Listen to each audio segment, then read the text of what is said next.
Cross ചെയ്യാൻ പറ്റില്ല. ഈ വരുന്ന മെയ് 1-ാം തീയതിയാണ് എൻ്റെ ചേച്ചി കൈയും കാലും കണ്ണും കെട്ടി ക്രോസ് ചെയ്യാൻ പോകുന്നത്. എല്ലാവരും വരണം, കാണണം, സഹകരിക്കുകയും ചെയ്യണം. പിന്നെ എനിക്ക് താങ്ക്സ് പറയണത് സജി സാറിനാണ്. സജി സാറാണ് എന്നെ നീന്തൽ പഠിപ്പിച്ചത്. ബാക്കിയുള്ള ചേട്ടന്മാർ ചേച്ചിമാർക്കും താങ്ക്സ്. എല്ലാവരും ചേർന്നവരും നമസ്കാരം പറഞ്ഞോളാം. നമസ്കാരം. ഈ ആളുകൾ ആരെങ്കിലും ഉണ്ടെങ്കിൽ കൈവയ്ക്കും ഒന്ന് സ്വീകരിച്ച് അവര് ഞങ്ങളൊന്ന് പരിചയപ്പെട്ട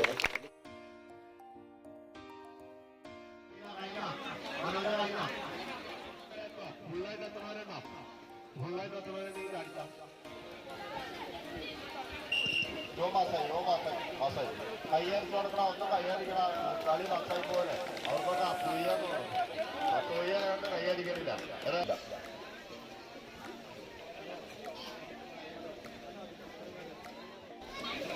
തല താത്തി പിടിച്ച് ചാടിയാലേ പോരുള്ളൂ. ഇങ്ങനെ മുട്ടിച്ചാൽ മതി.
വീഡിയോ അല്ലേ?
എൻ്റെ പേര് മോബി.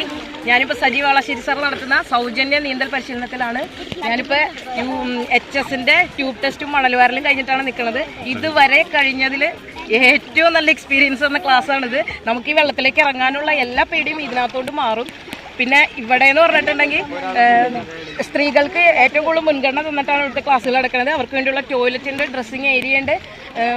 ഇത്രയും സേഫായിട്ടും സെക്യൂരിറ്റി ആയിട്ടും വേറൊരു സ്ഥലത്തും ഇതുപോലെ നീന്തൽ പരിശീലനം ഉണ്ടാവില്ല. അതുകൊണ്ട് എല്ലാവരും ഇവിടെ വന്ന് അറിയാത്തവരെല്ലാവരും ഇവിടെ വന്ന് നീന്തൽ പരിശീലനം ചെയ്യണം എന്നാണ് പറയാനുള്ളത്. Thank you. എൻ്റെ പേര് നീതു. ഞാൻ വാഴക്കുളത്തുനിന്ന് വരുന്നു, ആലുവ വാഴക്കുളത്തുനിന്ന് വരുന്നു. ഞാൻ സജീവ് വളശ്ശേരിയുടെ നീന്തൽ പരിശീലന കേന്ദ്രത്തിലാണ് നീന്തൽ പഠിക്കുന്നത്. നല്ല സൗകര്യങ്ങളും ടോയ്ലറ്റ്, ഡ്രസ്സ് മാറാനുള്ള സൗകര്യങ്ങൾ എല്ലാ ആധുനിക സൗകര്യങ്ങളും ഇവിടെയുണ്ട്.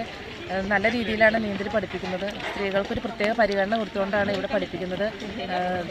പേടിക്കാനായിട്ട് യാതൊന്നും തന്നെ ഇല്ല. നല്ല രീതിയിൽ തന്നെ നീന്തൽ പഠിച്ച് നമുക്ക് പോകാവുന്നതാണ്.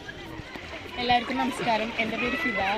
ഞാനിപ്പോൾ HS ടെസ്റ്റ് കഴിഞ്ഞിരിക്കുകയാണ്. എനിക്ക് അതിൻ്റെ ഷോക്ക് ഇപ്പോഴും മാറിയിട്ടില്ല. 3 പ്രാവശ്യം ഞാൻ ട്രൈ ചെയ്തു, പക്ഷേ എനിക്ക് ഒട്ടും പറ്റില്ല. എനിക്ക് ഭയങ്കര പേടിയായിരുന്നു. വെള്ളത്തിൻ്റെ അടുത്തോട്ട് വരുമ്പോൾ തന്നെ എനിക്ക് കൈവെക്കും. സാറിന് ദൂരെ നിന്ന് കാണുമ്പോൾ തന്നെ എനിക്ക് കയറി. ഇപ്പോൾ എനിക്ക് കഴിഞ്ഞതിന് ശേഷം ഞാൻ നിർത്താമെന്ന് വിചാരിച്ചാണ്. എന്നിട്ടും എനിക്ക് ചെയ്യാൻ പറ്റി. നിർത്താമെന്ന് വിചാരിച്ചിട്ട് വീണ്ടും വന്ന് ഞാൻ പഠിച്ചതാണ്. ഇവിടെ പെൺകുട്ടികൾക്ക് വേണ്ടിയിട്ടുള്ള എല്ലാ സൗകര്യങ്ങളും എല്ലാം. ഇപ്പൊ നീന്തൽ പഠിക്കാൻ ഇത്തിരി താമസിച്ചാലും ആരും പ്രയാസപ്പെടണ്ട. ഈ കുട്ടികൾക്ക് 3 പ്രാവശ്യം നിർത്തി പോകാൻ തയ്യാറായതാണ്. പിന്നെ ഇവിടെ പിടിച്ചു നിന്നു. അത് കാരണം ഇപ്പം നന്നായിട്ട് നീന്തൽ പഠിക്കാൻ പറ്റി. അപ്പോൾ എല്ലാവർക്കും ഇതൊരു പ്രചോദനമാണ്. ഈ കുട്ടി പറഞ്ഞ കാര്യങ്ങൾ ആരും ഇങ്ങനെ നിർത്തി പോകേണ്ട കാര്യമില്ല. എല്ലാവർക്കും നീന്തൽ പഠിക്കാൻ പറ്റും. എത്ര പേടിയുള്ളവർക്കും കുറച്ച് ദിവസം വെള്ളത്തിൽ ഇറങ്ങി നിന്ന് കഴിഞ്ഞാൽ പേടി മാറും. പെട്ടെന്ന് നീന്തൽ പഠിക്കാനും കഴിയും. 2024 ബാച്ചിൽ ഏറ്റവും കൂടുതൽ സന്തോഷം എനിക്ക് ഇന്നാണ്. 109 പേരാണ് പഠിക്കാൻ വന്നത്. ഇതുവരെ 104 പേര് വരെ കൂടിയത് വന്നിട്ടുള്ളൂ. ഏറ്റവും കൂടിയ സംഖ്യ വന്നേക്കുന്നത് ഇന്നാണ് നീന്തൽ പഠിക്കാൻ. ഇവിടെ 500 പേര് ഒരു ദിവസം പുതിയത് വന്നാലും നമ്മൾ നീന്തൽ പഠിപ്പിക്കാനുള്ള എല്ലാ സൗകര്യങ്ങളും ഒരുക്കിയാണ് ഇവിടെ കാത്തിരിക്കുന്നത്. എത്ര പേര് വന്നാലും കുഴപ്പമില്ല. പിന്നെയും ബാച്ചുകൾ തിരിച്ച് അവസാന ആളുകളെ പഠിപ്പിച്ചിട്ടാണ് ഞാൻ വീട്ടിൽ പോകുള്ളൂ.